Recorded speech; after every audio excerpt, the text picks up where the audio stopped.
Então, respondendo aí a pergunta do Éder, ele perguntou para mim se quando o autoclave Gnatus, né, o autoclavezinho da Gnatus, Saevo, pasteurizando a corte de corrente para as resistências.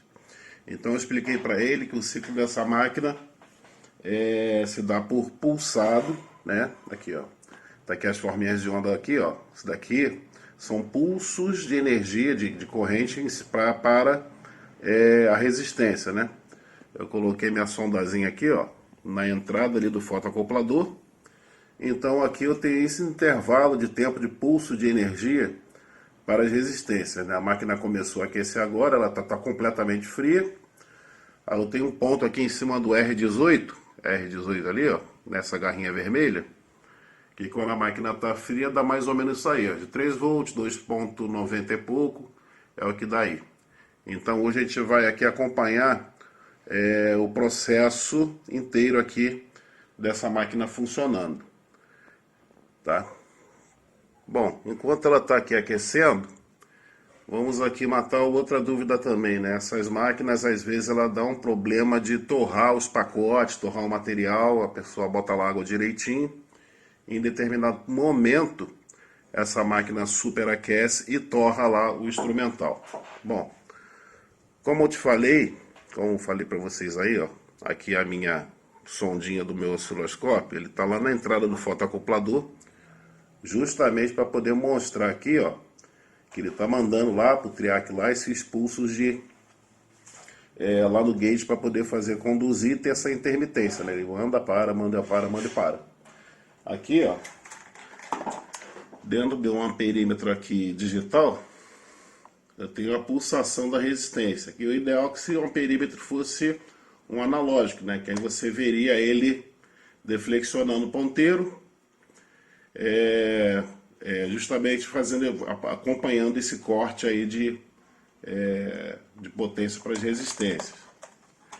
O que acontece aqui, ó?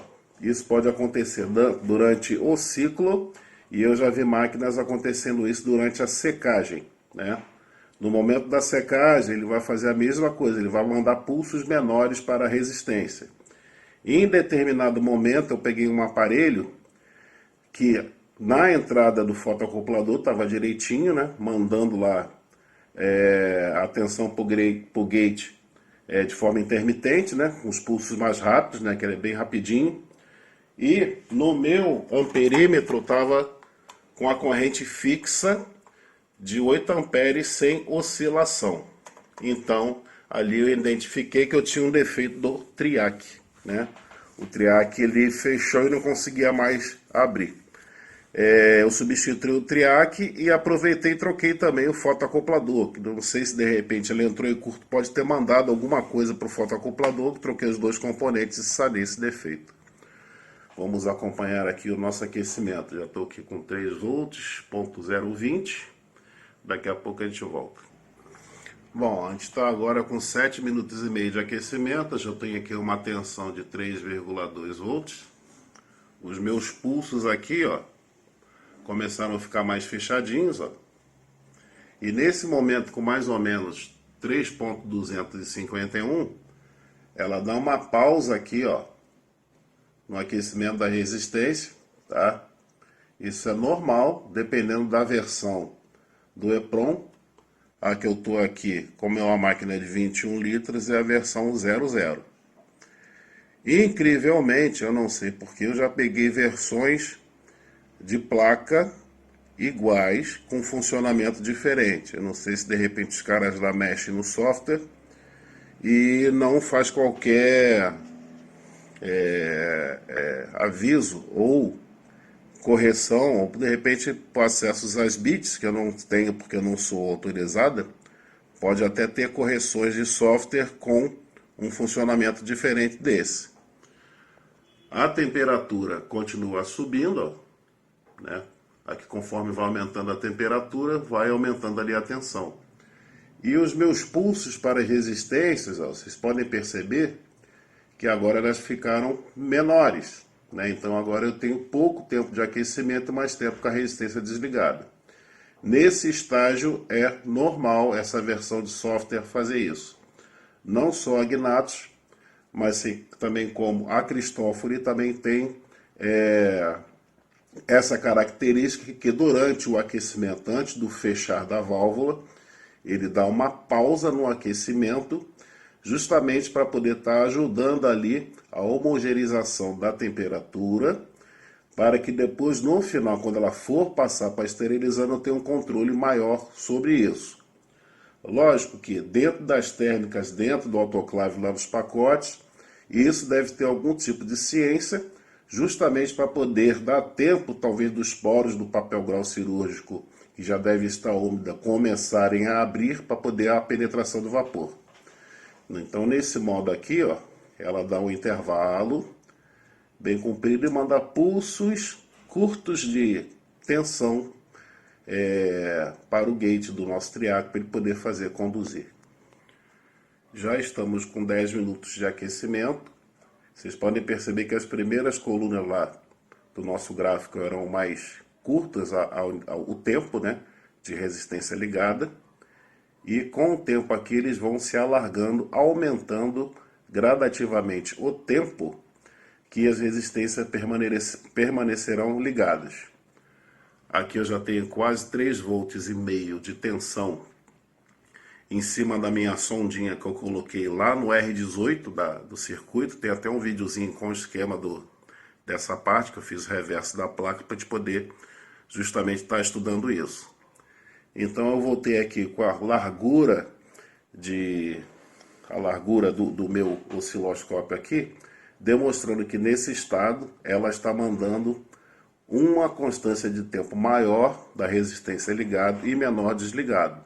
Agora ela justamente vai fazer o último aquecimento antes do fechar da válvula. Isso deve ocorrer por volta de 3,6 volts ou 7, a válvula vai fechar. Vamos aguardar um pouquinho. Já estamos aqui, ó, com 3,6 volts. O pulso das resistências ainda está dentro daquele padrão. Aqui a minha saidinha, já colocar a mão, já está morninho. Isso significa que já houve aqui uma boa quantidade de ar frio da câmara. Já foi eliminado pela mangueira. Lá dentro do balde está lá borbulhando a minha mangueirinha, né? Então está tudo dentro da normalidade. Daqui a pouquinho ela vai fechar a válvula para pressurização. Enquanto isso, pessoal, o que acontece? Hoje em dia, para vocês fazerem manutenção em autoclave, aí fechou a válvula com 3.643. Vocês precisam de instrumento, né? Pô, mas eu até queria comprar um instrumento, mas eu não sei usar, e eu tenho dificuldades, coisa e tal. Não adianta, cara. Vocês vão ter que, de repente, fazer um cursinho de eletrônica básico, e depois um pouco mais avançado lá na escolinha lá do professor Celso, que ele tem metodologias de ensino de eletrônica maravilhoso para vocês estarem aí evoluindo. Não adianta simplesmente ficar catando aí dicas de reparação, que os defeitos às vezes eles se dão de forma diferente. De repente o mesmo defeito pode ser muitos componentes diferentes do outro, tá entendendo? De repente um defeito com a mesma característica, o componente pode ser um triac, um fotoacoplador, um amplificador operacional, a fonte do aparelho, né? Então vocês têm que ter ferramentas para poder fazer esse tipo de estudo. Para você que está começando agora, vocês podem estar comprando aí um multímetro, não precisa comprar um Fluke, que é muito caro, não sei que você tenha bastante grana. Vocês podem estar comprando aí um Minipa, um Excel, né? Esse aqui eu comprei na China, né? Esse aqui eu comprei no AliExpress. Ele não foi nem muito caro, ele não é um multímetro ruim, eu comparando com o Fluke. Eu tenho um Flukezinho aqui, um 106. As tensões estão dentro da medida, o capacímetro dele também funciona direitinho. Então é uma boa opção de compra, esse modelinho aqui, ó, o T60S. Então para você que vai começar com a eletrônica agora, compra um multímetrozinho de boa qualidade e vá lá para a escolinha do professor Celso para poder saber usar. Mais tarde, quando vocês já estiverem já dominando essa parte aqui, lá também tem curso de utilização de osciloscópio. Esse aqui é um osciloscópio bem baratinho, né? Aqui justamente eu adquiri ele justamente poder estar fazendo aqui e exemplificar o estudo aqui dos pulsos de resistência. Eu não preciso nada mais do que 200 kHz para poder fazer esse tipo de leitura. Eu não preciso de um osciloscópio com 20, 30, com 100 MHz, né? Então, para mim, isso aqui já está dentro do padrão para eu poder estar aqui fazendo as minhas manutenções, né? E ele vai servir para um outro monte de coisas. Por exemplo, se você conserta aí a cadeira de dentista que tenha encoder. Há duas formas de você ler o encoder. Uma é usando um multímetro analógico. Lá na saidinha lá do sensor óptico dele, você vai colocar lá numa tensãozinha lá de 2 volts do teu multímetro analógico, tu vai ver deflexionar lá o ponteirinho do teu multímetro. E a outra forma é essa aqui, ó. Você bota a tua sondazinha lá na saída do óptico dele, que tu vai ver, quando você movimentar a cadeira, você vai ver uns pulsos muito semelhantes a esse aqui. Se a cadeira está andando, eu tenho tensão lá no meu LED, que é o transmissor, ele não está saindo nada, o encoder está com defeito, ou está sujo aquele disquinho cheio de furinho lá, né? Aí já é uma boa analogia. Bom, aqui ó, já que eu estou com 3,8 volts de tensão, essa máquina ela deve passar para esterilizando com mais ou menos 4.150, 4.170 por aí. Dá uma pausazinha aqui no vídeo aqui para a gente chegar daqui a pouco mais tarde, quando ela for passar para esterilizando. E justamente está respondendo aí a pergunta do nosso amigo do Éder, o que acontece quando essa máquina aqui, se ela para de mandar tensão para as resistências quando ela passa para esterilizando, ok? Bom, chegamos aqui a 1,5 kg de pressão, né? 1,5 kg de pressão. Eu tenho uma tensão aqui, ó, de 4 volts e 59 milivolts, 60, né? E essa máquina deve passar para esterilizando com 4.170, 180 por aí, né? Isso não é um padrão, né? Já que essa máquina existe calibração, você pode fazer a temperatura dela aumentar ou diminuir através daquele comandinho de ajuste da pressão. Que na realidade aqui, nós estamos ajustando a temperatura.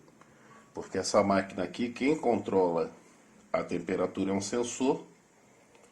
E quanto maior a pressão, maior a temperatura, maior ele vai sentir a grandeza de temperatura e vai formar esse circuito para poder fazer isso tudo funcionar, né? Estou aqui com 4.100, né? Vamos dar uma olhada lá no manômetro. Aqui no manômetro eu já estou próximo aqui, ó, 1,8 kg de pressão, né? E lá no meu osciloscópiozinho permanece naquela constante de tempo de pulsos para a resistência, né? Vamos ver agora o que vai acontecer quando ela passar para esterilizando. Essa máquina também tem um detalhe. Ela tem 30 minutos para aquecer. Se isso não acontecer, ela aborta. Às vezes a relato do técnico, pô, Márcio, a máquina estava funcionando muito bem, quando chegou pertinho do esterilizando lá, já passou de 1,7, a máquina abortou. É importante observar, você tem um cronômetrozinho, ó, justamente para poder estar contando esse tempo aqui, né? A máquina está vazia, ela está esquentando um pouco mais rápido do que o normal, né? E a quantidade de água realmente eu não medi.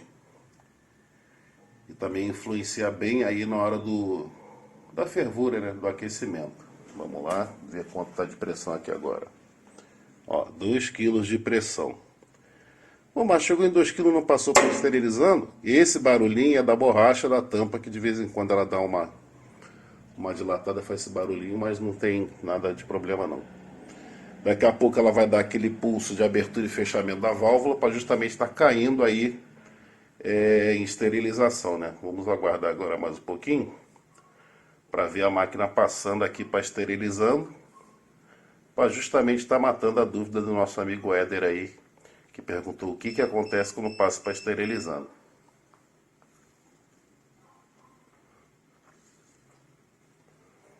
Vamos aguardar. Vamos lá, blá blá blá.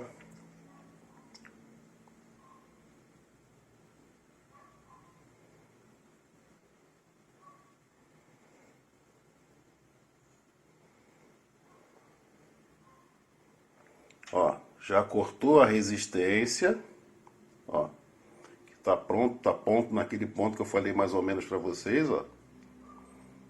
Por que ela fez isso? Que agora vai cair na inércia. Lá embaixo a resistência ela não para de aquecer instantaneamente, né? Então ele aproveita aqui a inércia, né, da dissipação da resistência para poder passar isso para esterilizar. Aí viu, ó, 4.2, cortou realmente a resistência.